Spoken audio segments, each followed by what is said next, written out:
아이가 성관계를 한 것 같아서 배신감이 들어요. 어떻게 내 아이가 이럴 수 있지? 너무 당황할 거예요. 남자는 이래야 돼. 그런 행동은 아닙니다.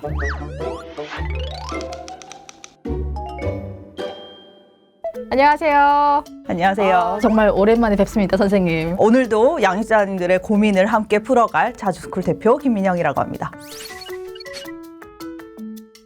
양육자분들께서 새로운 질문들을 되게 많이 보내주셨어요. 오늘 어떤 질문을 가지고 오셨을까요? 이번 고민의 주제는 성적 자기결정권입니다. 어떤 분들한테는 좀 생소할 수도 있고 많이 이슈가 되고 있는 주제이기도 해서요. 오늘 질문이 기대가 되는데요.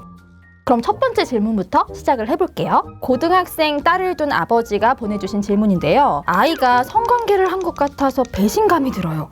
괜찮은 걸까요?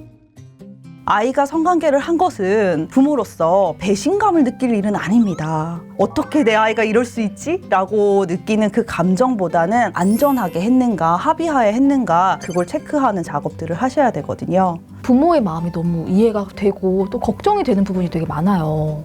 인간이라면 누구나 성적 자기 결정권이라는 걸 가지고 있어요. 성적으로 어떤 강요나 그런 거 없이 스스로 자기가 결정할 수 있는 권리를 얘기를 하는데요. 내가 하고 싶은 대로 한다는 의미가 아니라 자기 결정권이라는 기본 권리 안에 책임과 의무가 꼭 함께 한다는 사실을 아셔야 되는 거거든요. 아이한테 어떻게 먼저 접근을 하면서 어떻게 말을 시작하는 게 좋을까요? 이 대화를 하시려면 사실은 평소에도 대화가 좀 이루어져야 됩니다. 그래서 이 유튜브를 보시고 오늘 당장 해봐야겠다라고 하면서 앉혀놓고 우리 성관계에 대해서 대화해볼까? 그러면 애가 너무 당황할 거예요. 그래서 일상적인 대화를 하시면서 자연스럽게 성에 관련된 이야기를 꺼내보시는 게 좋을 것 같아요. 다음 질문은 5세 남아를 둔 어머니가 보내주신 질문인데요. 아이가 분홍색을 너무 좋아해요. 너무나 여성스러운 남자아이. 괜찮은 걸까요? 여성스럽다 혹은 남성스럽다에 대한 이미지를 어떻게 가지고 계실까요? 남성스러운 이미지는 우락부락하고 뭔가 힘센, 터프한 이런 느낌이 좀 들고, 여성스러움 하면은 조금 우아하면서 차분하면서 이런 이미지가 좀 떨어지는 것 같아요. 아이가 어떤 색깔을 좋아한다라는 것이 그 아이의 여성성이나 남성성을 특정 지을 수는 없는 거예요. 만약에 다양한 색깔을 좋아한다라고 한다면 다양한 것들에 대해서 관심을 가지는 가능성이 많은 아이라고 긍정적으로 보실 수도 있을 것 같아요.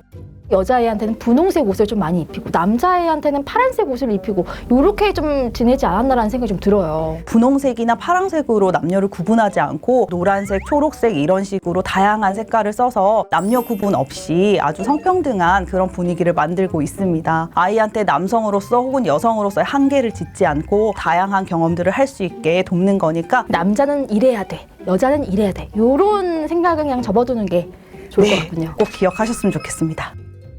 다음 질문은 이제 막 초등학교에 입학하는 아이의 어머니가 보내주신 질문인데요. 남자 무리에서만 노는 딸, 괜찮을까요? 남자, 여자 이 성별을 두 가지로 구분해서 반도 나누고 같이 노는 방식도 나누고 이렇게 하는 것에 대해서 우리는 의문을 품을 필요가 있습니다. 남자와 노느냐 여자와 노느냐는 아이의 성향이나 취향의 부분이지 그게 어떤 문제를 일으키거나 그런 행동은 아닙니다. 아직까지는 성별에 따라서 경험할 수 있는 놀이라던가 이런 것들이 조금 한계가 있는 게 사실이긴 하거든요. 그래서 다양한 성별의 친구들과 어울렸을 때 훨씬 더 다양한 경험을 할 수 있다라는 생각도 해볼 수 있겠죠. 다만 혹시 아이가 같은 성별의 친구를 사귀는 것에 대해서 어려워하거나 스트레스를 좀 받아 한다라고 한다면 이거는 아이와 이야기를 많이 나눠봐야 되고요. 다양한 관계 형성을 위해서 또 전문가에게 도움을 요청하는 것도 도움이 됩니다. 그런 부분도 좀 체크를 해봐야겠네요. 다음 질문은 중학교 2학년 아들의 어머니께서 보내주신 질문입니다. 가부장적인 아빠가 아이에게 성고정관념을 심어줄까요?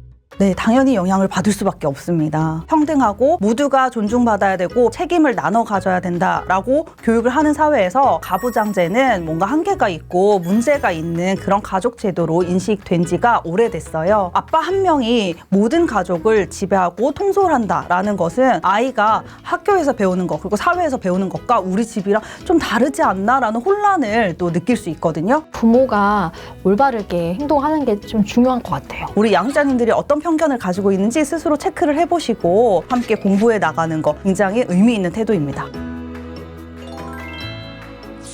자, 오늘 이렇게 해서 성적 자기 결정권이라는 주제로 이야기를 나눠봤는데요. 어떠셨나요? 내가 몰랐던 나의 고정관념, 편견들이 그 영향으로 미친다는 거 조심해야겠다. 그리고 많이 배워야겠다는 생각을 좀 하게 됐습니다. 우리 아이들이 성적 자기 결정권을 가지고 있는 주체적인 아이로 살아갈 수 있도록 양육자님들이 조금만 더 힘내셨으면 좋겠습니다. 네, 선생님 오늘 감사했습니다. 감사합니다. 유치원에서 성추행을 당했어요.